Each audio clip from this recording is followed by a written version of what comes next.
What is going on? Welcome back to Financial Journey. So today I want to talk to you on Lucid. They just put out their Q4 delivery and production numbers. I want to analyze that information as well as just give you a good overview of everything else that you need to know that is affecting Lucid. Before I get to any of that though, make sure to hit that thumbs up and subscribe.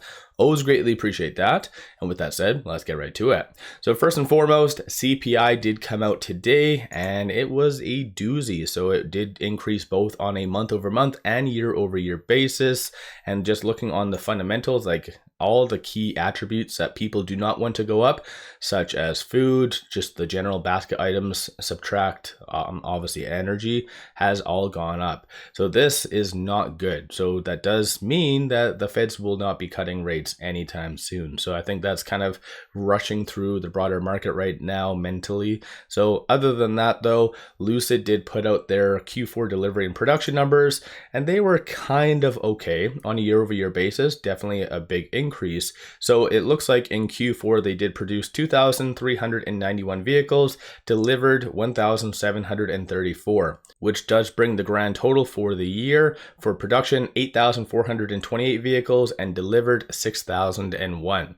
So ultimately this is a miss because their year-end target is based on deliveries, not production, and they did have between 8,000 to 8,500 for deliveries. So the fact that they did 6,000, that is a miss. Not necessarily the best, but again, if you are comparing year over year, both did increase on the production and deliveries.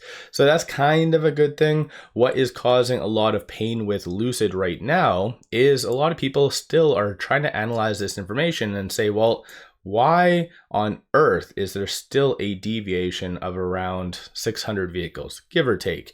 Because Peter did say last quarter that there was a lot of undelivered vehicles that didn't really get counted in the Q3 earnings that was going to be delivered. So obviously a lot of people were anticipating a bump up in the deliveries, not this low number. So this still shows a lag, and especially without Sherry House in this upcoming earnings to kind of save Peter, I don't know if that's going to result in something positive, but no matter what, again, depending on how you see that, your time horizon on investing in Lucid, it is showing some pretty good growth, but there might be an underlying issue at hand. Similar to what happened with Rivian, right? Rivian did the exact same thing. There was more production than deliveries and even more than what was expected. And people automatically assumed that there was a demand issue similar to Lucid. And that's been the case, I guess, throughout 2023 and so far now into 2024. So what's your thoughts on these numbers? Are you happy with them? Are you not? Ideally would have liked for them to actually hit their target for 2023, because that does mean for 2024, their forecast, like that might mean it's going to be very low. Possibly 10 to 15,000 might be their year-end target for 2024, which is absolutely crazy low. And ideally, I would have liked it to have been at least 25,000 or more. Because like I have brought up in the past, forecasted originally based on 2021 projections, it was supposed to be 90,000. So if they come in and say, you know what, our goal is 10,000, that is a massive cut from their original projections.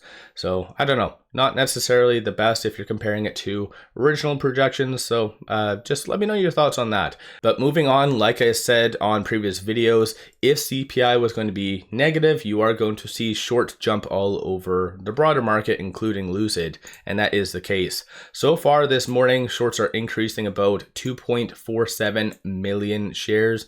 27.7% of the free float is being shorted. 245.21 million shares overall are being shorted, and cost of our average is a little bit lower in comparison to yesterday, 3.07%.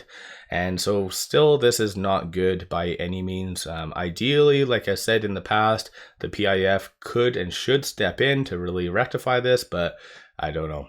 Through Interactive Broker short availability does indicate around 3.5 million shares overall are available to be shorted. And as of right now, it is down 5.87%. So a new 52-week and all-time low so far, created at $3.19. So similar to the last several days, just no buyers are willing to get into Lucid, and shorts are just dictating Lucid where they're going and kind of using it as a puppet master, if that makes sense.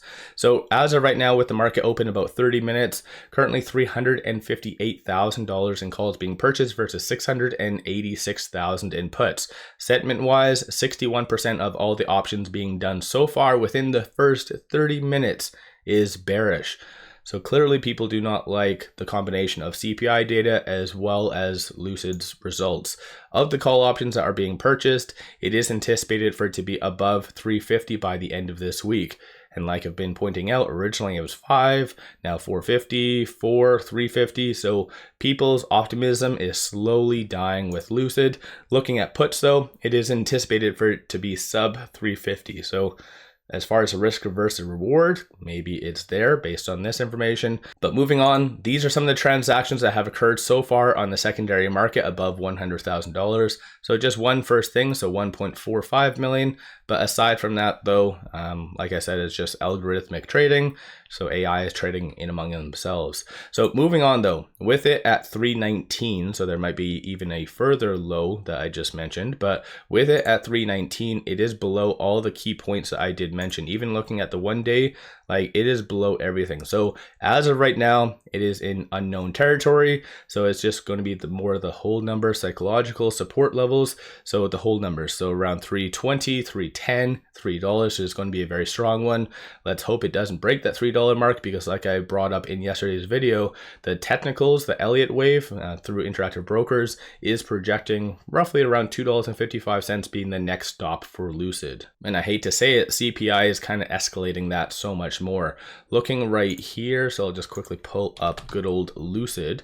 So right now Lucid looks like number of retail investors are oddly getting in, so they are buying the dip, maybe very happy about the results of the earnings. Stochastic though is at 2, no defined trend, but with it at 2, it is mind-blowingly oversold. So hopefully Lucid has something up its sleeve for the upcoming earnings, which also on a side note, I neglected to bring up, but they did book it for February the 21st after hours. So I'm going to be live streaming that. So hopefully some good stuff does come from that. And they are opening up the doors for retail to pose questions to management effective February the 17th, 2024. So hopefully we'll be able to get some good questions asked. And in my opinion, some things that I want to know is ESS, and more specifically as well, that truck, that kind of prototype. There's several other questions I probably would like asked as well, but what's your thoughts on all of this that's been coming out? Like Lucid has been one crazy roller coaster, and right now it is on a massive death spiral. So they need to do something to rectify this. If not, it is going to actually be following the Elliott wave very closely. So 255 might be the next stop. So let me know your thoughts.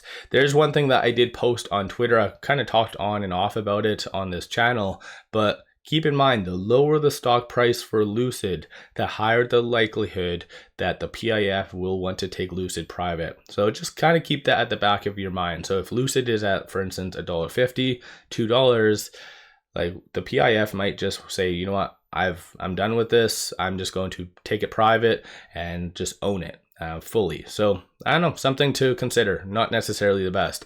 Hopefully Lucid gets their crap together in 2024, because holding this, like there's nobody at a profit right now, especially with new 52-week and all-time lows being created. It's not a good scenario. But regardless, I'm one of the dumb individuals that keeps buying and averaging down because I do believe in the company. I really like the product. Just in my opinion, probably I would have done it in 2023. Pick up Peter, move him, probably keep a lot of the VPs. Jeff Curry, definitely he should have left a long time ago earlier in 2022. But aside from that though, I don't know, they really need to move Peter out into a more suited role for him. Just stick to technology, do your stuff in a corner, and that's it. Don't speak to anyone. But I don't know. Let me know your thoughts. Don't forget to hit that thumbs up. One final thing I just wanted to share with you. Take advantage of this promo. So even though Lucid is selling off and doing whatever the hell it is doing, take advantage of this promo. It's been extended up until January the 15th. Simply sign up for an account with me, throw $100 at it, and you get 5 free stocks. Each stock is valued up to $2,000. So this is one of the best deals in the market. Link in the description below and also the comments. With all that said, appreciate all of you watching.